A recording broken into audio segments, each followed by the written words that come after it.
In the meantime, Jeb Bush is meeting with all but one Republican candidate today as the establishment keeps its support for now behind Marco Rubio. To political journalist Daniel Halper on who this helps. Daniel, I just don't see why well, certainly if I'm Ted Cruz, I don't meet with Jeb Bush. Kasich says he thinks it's okay. And I guess Marco Rubio wants whatever remnants are left of his Florida machine. Is that how it shakes out now?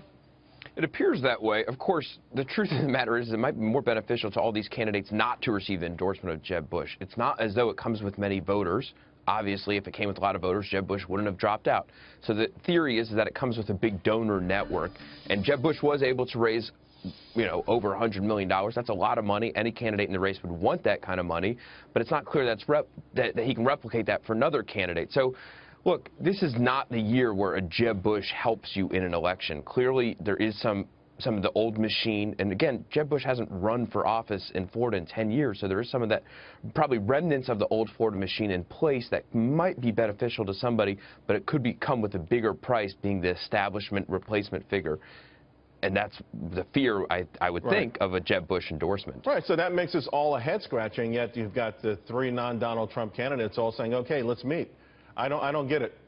Well, look, I mean, they should meet with anybody who they meet with, right? They're not doing any harm by meeting with somebody. They talk to people. I disagree. I think social media is going to eat this up. Anyone is seen in the same picture frame photograph with Jeb Bush right now, I think that's political poison. Well, look, if Jeb Bush really Jeb Bush, when he left the race, he was tangling it up with Donald Trump. If he really wanted to hurt Donald Trump, he should endorse Donald Trump.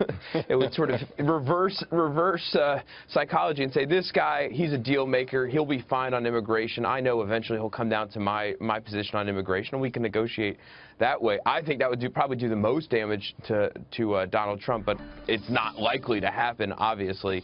It's obviously a bit of a tongue-in-cheek suggestion. We talked earlier with Charlie Gasparino about Marco Rubio perhaps getting out before Tuesday. It seems like, okay, he'll see what he does tonight in the debate and wait for some early polls to see if he landed a punch. Do you think it's possible? I'm leaning toward the idea that perhaps he will get out before Tuesday. I think it's less likely. He does have the best chance of beating Donald Trump, so if you're anti-Donald Trump, as you and Caitlin last pointed out, like 65–70% of the GOP electorate seems to be anti-Donald Trump.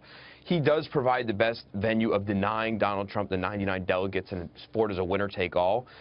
It's a tough state for him to win. Obviously, Donald Trump is ahead, but he's only one at the path. And by the way, a lot of Florida voters have voted early. One poll indicates that Marco Rubio is winning those, but even if he got out, you wouldn't be able to. Like if you're Ted Cruz or somebody else in the race, I don't think you'd be able to overcome the early voter deficit. So you might as well just stay until Tuesday. Although it could, of course, as others have pointed out, hurt Marco Rubio's future political choices. But it's not clear that he wants a political future either. Well, we'll see. We'll see. It's a tough one. Thanks a lot, Daniel. Really appreciate it. Thank you. Supreme